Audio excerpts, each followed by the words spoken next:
Então, pessoal, vamos tratar da hipérbole agora, ó. Utilizando aquele mesmo cone, né? Um cone sobre o outro. Vamos imaginar esse plano em azul, cortando aqui esses cones, certo?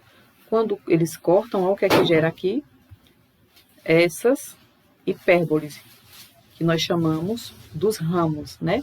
Os ramos da hipérbole, que quando a gente vai montar naquele planozinho cartesiano lá que vocês viram, formam essas como se fosse um bumerangue, né? Veja, ó, aqui cortando, forma esses ramos. Esses ramos podem aparecer em cima do eixo das ordenadas, que é o eixo Y, e podem aparecer em cima do eixo das abscissas. Partindo para a definição, dados dois pontos F1 e F2, pertencentes a um plano alfa, né? Seja 2C a distância entre eles, e o O é o ponto médio do segmento F1 e F2, tá bom? Ou seja, o centrozinho é o ponto médio, o ponto que divide eles dois, né? Então, hipérbole é o conjunto dos pontos de alfa, cuja diferença da distância de F1 e F2 é a constante 2A, certo? Aqui ficou 2. É a constante 2A, tá bom? Então, partiremos também para os elementos principais de uma hipérbole. Quais são os elementos principais de uma hipérbole? Já vimos que é F1 e F2, né? Que são os focos. Eles estão aqui, ó. E tem a coordenada dele. O centro também, que é bem aqui. A1 e A2, que neste caso da hipérbole, ele é o eixo real, certo? É o eixo onde o A está em cima, é o eixo real, A1 e A2. Neste caso aqui, ó, cadê? O A1 e A2. Percebam que o foco fica fora, certo? No outro o foco ficava dentro, nesse o foco fica fora. E 2C é a distância focal, a distância desse foco até esse foco aqui é 2C, né? Então, aqui é C, né? Aqui é C. 2A é a medida do eixo real, daqui até aqui é 2A, então aqui é A, certo? Aqui é A.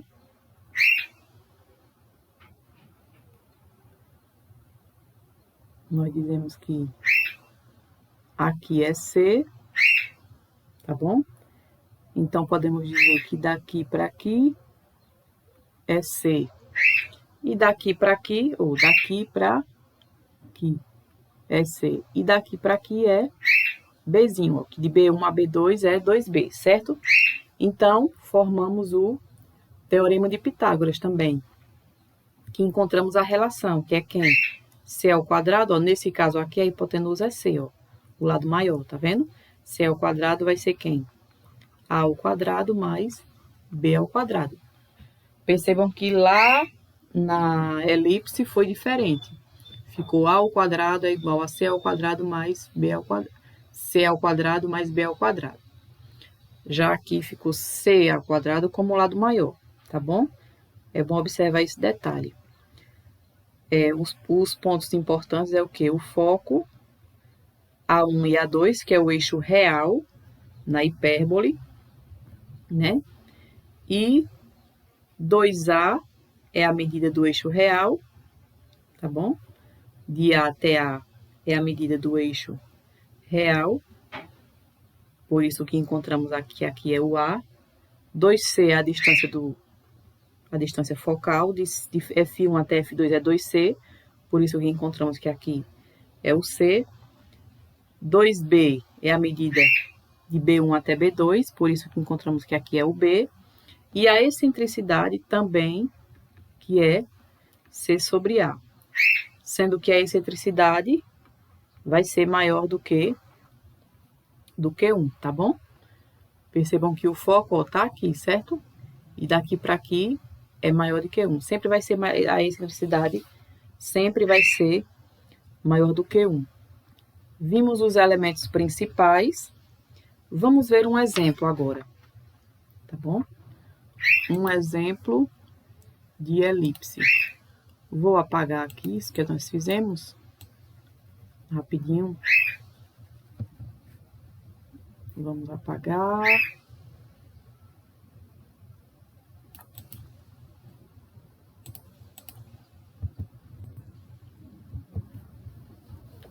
Só um momento.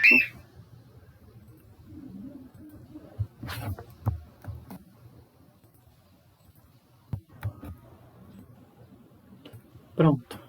Tá aqui a hipérbole, né? E vamos trazer um exemplo. Primeiro, falamos da equação reduzida da elipse, utilizando também a distância de pontos, né? Utilizando a distância de pontos, nós encontramos que a equação reduzida da elipse da hipérbole, neste caso aqui, ó, que ela está, o eixo imaginário, o eixo real está em cima de x, vai ser quem? X ao quadrado sobre a ao quadrado, porque a é o eixo imaginário está acima de x, menos y ao quadrado sobre b ao quadrado. Ó, veja que b, né, está em cima de y, também igual a 1. O que é que diferencia a elipse da hipérbole? A elipse é mais e na hipérbole é menos, tá vendo? Vejam isso. Caso ela estivesse nesse formato aqui, ó, certo? Como seria? O eixo maior ia estar, ou o eixo real ia estar acima de y, né? Então, seria o quê? Y ao quadrado sobre quem está? O eixo real está acima de quem? De y. Então, ele vai ficar abaixo aqui, né? Menos, lembrando que é hipérbole, x ao quadrado sobre b ao quadrado, igual a 1, tá bom? Pronto, trazendo um exemplo, ó, vou colocar uma equação aqui, x ao quadrado sobre 9 ao quadrado menos x ao quadrado sobre 4 igual a 1. Se eu vejo o sinal, que é um y ao quadrado, certo? Se eu vejo que o valor maior está abaixo de x, eu já sei que o eixo imaginário, que é o valor de A, está sobre x. Então, vai ser nesse formato aqui, ó. Aí, eu quero saber quem é A. Quem é A? Eu olho comparando. A ao quadrado é igual a 9. Quem é A? Vai ser raiz de 9, que é 3. E B, quem vai ser B? Quem está no lugar de B? B ao quadrado é quem? 4. Então, B é raiz de 2. Ou raiz de 4. B é 2. Neste caso, utilizando a relação pitagórica que nós vimos, que foi quem? C ao quadrado é igual a ao quadrado mais B ao quadrado. C ao quadrado vai ser A ao quadrado, que é 3, que vai dar 9, B ao quadrado, que é 4. C ao quadrado, 9, 10, 11, 12, 13, né? Vai ser 13. Quem é C? Raiz de 13. Ó. Encontrei o valor de A, B e de C, posso encontrar a excentricidade, que é quem? C sobre A. C é raiz de 13 sobre A, que é 3. Tá bom? Agora, vou lá para aquela nossa velha, no nosso velho software para melhor visualização. Eu peguei esse já pronto, certo, gente? Ele está em espanhol, mas dá para a gente entender, ó. Seguindo o pensamento da elipse. Coloquei o valor aqui, ó, de A, que nós encontramos que foi 3. O valor de B, que nós encontramos que foi 2. Foi gerado essa hipérbole. Veja a fórmula, ó, x ao quadrado sobre a ao quadrado menos y ao quadrado sobre b ao quadrado. A ao quadrado está abaixo de y, por quê? Porque o eixo real está acima de x, ó, que é o nosso Azinho, certo? O nosso Azinho. Nosso Azinho é aqui. Agora, dado esse ponto aqui, ó, qualquer lugar que eu movimentar ele sempre vai ser o mesmo valor. A excentricidade não vai mudar, ó. O valor de A é 3, certo? O valor de C tá aqui em cima, 3,61. Nós encontramos raiz de 13, né? Então, 3,61. A excentricidade, 1,12. Quando resolver, naquele caso, nós não resolvemos.